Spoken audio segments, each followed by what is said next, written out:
Baik, bismillahirrahmanirrahim. Assalamualaikum warahmatullahi wabarakatuh. Selamat pagi, siang, sore, malam, teman-teman semuanya, dan salam sejahtera bagi kita semua. Pada kesempatan kali ini, kami dari kelompok 6 akan mempresentasikan hasil diskusi kami terkait materi Activity Based Management atau ABM, Just in Time, dan Target Costing. Nah, sebelum itu kita memperkenalkan diri terlebih dahulu. Adapun nama-nama anggota dari kelompok kami, yang pertama Brian Kerilomo, Nabilatul Mutmainah, saya, Andi Istesyar, Muhammad Farid Kurniawan, dan Muhammad Haikal Aulia Ma'ruf. Untuk mengefisienkan waktu, langsung saja kita masuk ke materi. Nah, materi pertama teman-teman yaitu pengertian Activity Cost Management atau ABM. Jadi, apa itu ABM? ABM adalah pendekatan manajemen yang berfokus pada pengelolaan aktivitas untuk meningkatkan nilai pelanggan dan laba. Nah, activity based management merupakan sumber informasi utama untuk manajemen yang berbasis aktivitas. Di sini ada model activity based management itu terbagi menjadi dua dimensi, teman-teman. Yang pertama itu dimensi biaya dan dimensi proses. Jadi di sini ada gambar dari model ABM itu sendiri. Jadi dimensi biaya di sini itu menyediakan informasi biaya terkait dengan sumber daya, aktivitas, dan objek biaya yang diminati seperti produk, pelanggan, pemasok, dan saluran distribusi. Jadi tujuan dari dimensi biaya ini adalah untuk meningkatkan keakuratan penetapan biaya. Seperti yang disarankan pada model yang telah kami lampirkan, biaya sumber daya itu dilacak ke aktivitas dan kemudian biaya aktivitas itu ditetapkan ke objek biaya. Dimensi penetapan biaya berbasis aktivitas ini itu berguna untuk penetapan biaya produk, manajemen biaya strategis, dan analisis taktis. Jadi di sini kita masuk ke dimensi yang kedua yaitu dimensi proses. Di sini dimensi proses itu menyediakan informasi tentang aktivitas apa yang dilakukan, mengapa aktivitas tersebut dilakukan, dan seberapa baik sih aktivitas tersebut dilakukan. Tujuan dari dimensi proses ini adalah untuk pengurangan biaya. Dimensi inilah yang menyediakan kemampuan untuk terlibat dalam dan mengukur peningkatan berkelanjutan. Itu dia materi dari saya. Selanjutnya saya berikan kepada pemateri selanjutnya. Baik, terima kasih moderator atas kesempatan yang diberikan. Baik, saya akan menjelaskan mengenai penerapan ABM. Activity Based Management atau ABM adalah sistem yang lebih komprehensif daripada sistem Activity Based Costing atau ABC. ABM menambahkan tampilan proses ke tampilan biaya. ABM mencakup ABC dan menggunakannya sebagai sumber informasi utama. ABM dapat dilihat sebagai informasi yang memiliki tujuan luas. Yang pertama itu meningkatkan pengambilan keputusan dengan menyediakan informasi biaya yang akurat dan mengurangi biaya dengan mendorong dan mendukung upaya perbaikan berkelanjutan. Nah, teman-teman bisa lihat di gambar di samping. Gambar tersebut menunjukkan bahwa tujuan keseluruhan ABM adalah untuk meningkatkan profitabilitas perusahaan, suatu tujuan yang dicapai dengan mengidentifikasi dan memilih peluang untuk perbaikan dan menggunakan informasi yang lebih akurat untuk membuat keputusan yang lebih baik. Misalnya, analisis akar penyebab atau menemukan penyebab sebenarnya dari masalah, mengungkap peluang untuk perbaikan, dengan mengidentifikasi biaya yang disebutkan oleh pemborosan, yang merupakan hasil dari penilaian nilai setiap aktivitas, prioritas dapat ditetapkan berdasarkan inisiatif yang menawarkan pengurangan biaya yang lebih besar atau lebih jauh. Nah, gambar di atas juga memperlihatkan bahwa 10 langkah mendefinisikan implementasi ABM. Empatnya itu terkait dengan ABC dan 4 lainnya itu terkait dengan PVA. Dan yang lainnya adalah 2 langkah umum. Nah, dari 10 langkah yang dijelaskan dalam gambar di atas, saya hanya akan menjelaskan 2 langkah umum. Yang pertama itu sistem planning atau perencanaan sistem. Nah, perencanaan sistem memberikan justifikasi untuk penerapan ABM dan membahas isu-isu berikut. Yang pertama itu tujuan dan sasaran sistem ABM. Yang kedua itu kompetitif organisasi saat ini dan yang diinginkan. Ketiga, proses bisnis dan bauran produk organisasi. Keempat, garis waktu, tanggung jawab yang diberikan, dan sumber daya yang diperlukan untuk implementasi. Yang kelima adalah kemampuan organisasi untuk mengimplementasikan, mempelajari, dan menggunakan informasi baru. Nah, untuk mendapatkan dukungan dari personel operasional, tujuan sistem ABM harus diidentifikasi dengan cermat dan dikaitkan dengan posisi kompetitif yang diinginkan perusahaan, proses bisnis, dan bauran produk. Tujuan umum telah disebutkan, namun perlu juga untuk mengembangkan hasil yang diinginkan secara spesifik yang terkait dengan masing-masing dari kedua tujuan ini. Misalnya, salah satu hasil spesifik adalah mengubah campuran produk berdasarkan biaya yang lebih akurat atau dengan harapan laba akan meningkat. Yang kedua adalah identifikasi, definisi, dan klasifikasi aktivitas. Nah, mengidentifikasi, mendefinisikan, dan mengklasifikasikan aktivitas memerlukan perhatian lebih untuk ABM daripada untuk ABC. Kamus aktivitas harus mencap daftar terperinci tugas yang mendefinisikan setiap aktivitas.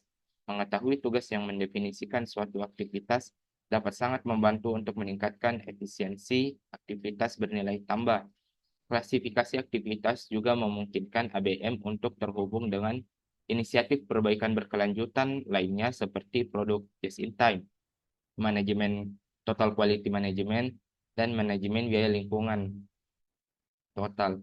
Misalnya, mengidentifikasi aktivitas terkait dengan kualitas dan lingkungan memungkinkan manajemen untuk memfokuskan perhatian pada aktivitas yang tidak bernilai tambah dari kategori kualitas dan lingkungan. Selanjutnya adalah mengapa implementasi ABM bisa gagal. Nah, ABM dapat gagal sebagai sebuah sistem karena berbagai alasan. Salah satu alasan utamanya adalah kurangnya dukungan dari manajemen tingkat atas. Nah, dukungan ini tidak hanya harus diperoleh sebelum melaksanakan proyek implementasi, tapi juga harus dipertahankan. Nah, hilangnya dukungan dapat terjadi jika implementasi memakan waktu terlalu lama atau hasil yang diharapkan tidak terwujud. Nah, hasil mungkin tidak terjadi seperti yang diharapkan karena manajer operasi dan penjualan tidak memiliki keahlian untuk menggunakan informasi aktivitas baru. Dengan demikian, upaya untuk melatih dan mendidik perlu dilakukan. Keuntungan dari data baru perlu dijabarkan dengan hati-hati, dan manajer harus diajari bagaimana data ini dapat digunakan untuk meningkatkan efisiensi dan produktivitas. Nah, kegagalan mengintegrasikan sistem baru merupakan alasan utama lain dalam kegagalan sistem ABM. Nah, kemungkinan keberhasilan meningkat jika sistem ABM tidak bersaing dengan program perbaikan lain atau sistem akuntansi resmi. Nah, penting untuk mengkomunikasikan konsep bahwa ABM melengkapi dan meningkatkan program perbaikan lain.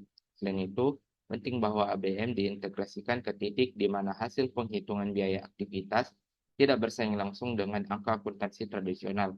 Manajer mungkin tergoda untuk terus menggunakan angka akuntansi tradisional sebagai pengganti data baru. Sekian dari saya kembalikan kepada moderator. Baik, selanjutnya ada pengertian just in time atau JIT. Jadi manufaktur just in time adalah sistem tarikan permintaan yang mengharuskan barang untuk diproduksi ditarik melalui sistem berdasarkan permintaan saat ini daripada didorong melalui sistem pada jadwal tetap berdasarkan permintaan yang diantisipasi. JIT memiliki dua tujuan strategis untuk meningkatkan laba dan untuk memperbaiki posisi kompetitif perusahaan. Nah, kedua tujuan ini dicapai dengan mengendalikan biaya, memungkinkan persaingan harga yang lebih baik dan peningkatan laba, meningkatkan kinerja pengiriman dan meningkatkan kualitas.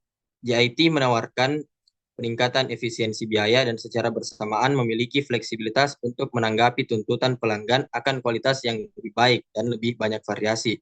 Manufaktur dan pembelian JIT merupakan pengejaran produktivitas yang berkelanjutan melalui penghapusan pemborosan. Jelas, JIT jauh lebih dari sekedar sistem manajemen inventaris. Akan tetapi, inventaris secara khusus dipandang sebagai pemborosan. Inventaris mengikat sumber daya seperti uang tunai, ruang, dan tenaga kerja.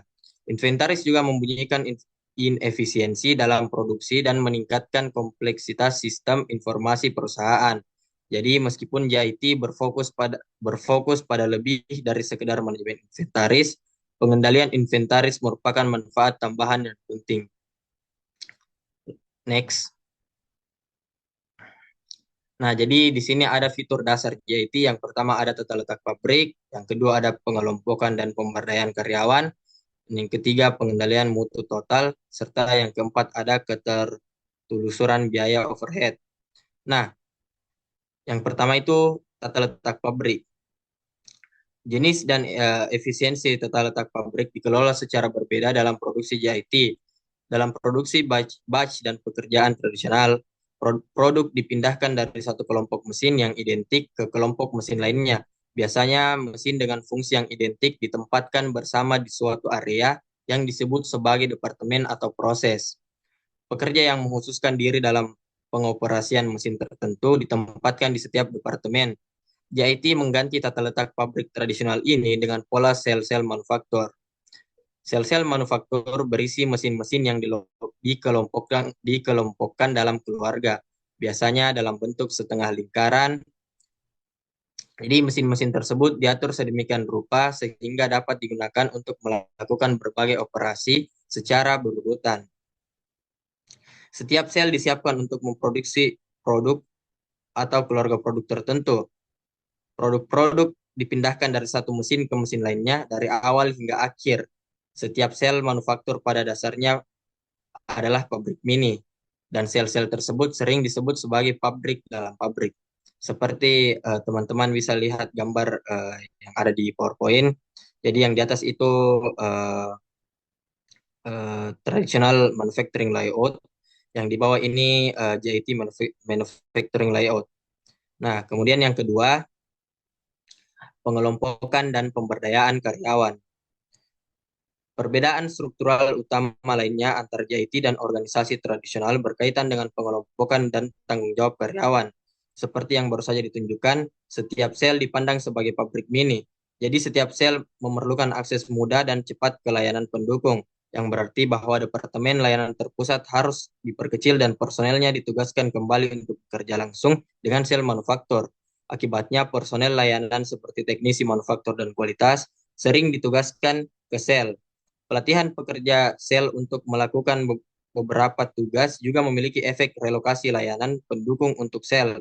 Selain pekerjaan langsung, pekerja sel mungkin melakukan tugas penyiapan, memindahkan barang yang sebagian sudah selesai dari satu stasiun ke stasiun lain dalam waktu sel, melakukan perawatan, pencegahan, dan perbaikan kecil, melakukan inspeksi kualitas, dan melakukan tugas kebersihan. Kemampuan multitugas ini berhubungan langsung dengan pendekatan produksi full throughput. Produksi sesuai permintaan berarti bahwa pekerja produksi atau sebelumnya buruh langsung mungkin sering memiliki waktu tanda kutip bebas. Waktu non-produksi ini dapat digunakan untuk melakukan aktivitas pendukung tertentu. Kemudian nomor 3 ada pengendalian mutu total. JIT tentu saja membawa penekanan yang lebih kuat dalam mengelola kualitas, komponen yang rusak, menyebabkan produksi terhenti, kualitas tidak dapat ditoleransi di lingkungan manufaktur yang beroperasi tanpa persediaan. Sederhananya, JIT tidak dapat diterapkan tanpa komitmen untuk total quality control atau TQC. Jadi, total quality control pada dasarnya adalah pencarian yang tidak pernah berakhir untuk kesempurnaan kualitas, upaya mencapai desain, produk, dan proses manufaktur yang bebas cacat. Kemudian yang keempat dan yang terakhir, ada keterlusuran biaya overhead. Jadi dalam lingkungan JIT, banyak biaya overhead yang ditetapkan pada produk menggunakan penelusuran atau alokasi penggerak sekarang dapat dilacak secara langsung ke produk. Manufaktur seluler, tenaga kerja multi keterampilan, dan aktivitas layanan terdesentralisasi desentralisasi adalah fitur utama JIT yang bertanggung jawab atas perubahan keterlusuran ini. Next. Yang selanjutnya, keterbatasan JIT atau Just in Time. JIT bukanlah pendekatan yang dapat dibeli dan diterapkan dengan hasil langsung. Implementasinya harus lebih dan merupakan proses evaluasi daripada proses revolusioner. JIT sering disebut sebagai program penyederhanaan, namun tidak selalu sederhana atau mudah diimplementasikan. Just in time atau JIT memerlukan waktu untuk membangun hubungan baik dengan pemasok dan perubahan mendadak dalam kualitas atau pengiriman yang dapat menyebabkan konflik. Hubungan berbasis kemitraan lebih efektif daripada paksaan karena mendefinisikan ulang hubungan secara sepihak dapat memicu kebencian pemasok yang berdampak negatif pada manfaat JIT. Pemasok mungkin mencari pasar baru atau menaikkan harga yang merugikan perusahaan. Bagi pekerja, JIT dapat meningkatkan stres karena alur kerja yang ketat dan ketidakadaan persediaan cadangan. Kekurangan utama JIT adalah rentan terhadap gangguan produksi yang mengancam penjualan. Solusi JIT adalah mengidentifikasi dan menyelesaikan masalah sebelum produksi berlanjut. Itu materi dari saya. Selanjutnya saya serahkan ke moderator. Baik, selanjutnya saya persilahkan kepada pemateri selanjutnya. Baik, terima kasih atas kesempatan yang telah diberikan. Eh, Kali ini saya akan membawakan materi yang berjudul market costing. Target costing. Target costing adalah sebuah metode perencanaan dan pengendalian biaya yang bertujuan untuk memastikan bahwa produk atau layanan dapat diproduksi dengan biaya tertentu, sehingga dapat dijual dengan harga yang kompetitif, tetap memberikan keuntungan yang diinginkan. Metode ini sering digunakan pada tahap awal pengembangan produk sebelum proses produksi dimulai. Rumus dasarnya itu target cost sama dengan harga jual yang direncanakan dikurang margin keuntungan yang diinginkan. Terus ada tahapan dalam target costing. Yang pertama itu ada penentuan harga jual. Nah, berdasarkan analisis pasar, kebutuhan pelanggan, dan harga pesaing. Yang kedua itu ada penetapan margin keuntungan. Margin ditentukan berdasarkan strategi perusahaan, seperti tingkat keuntungan yang diinginkan atau standar industri.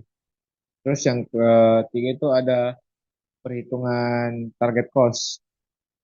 Eh, Mengurangkan margin keuntungan dari harga jual yang ditentukan.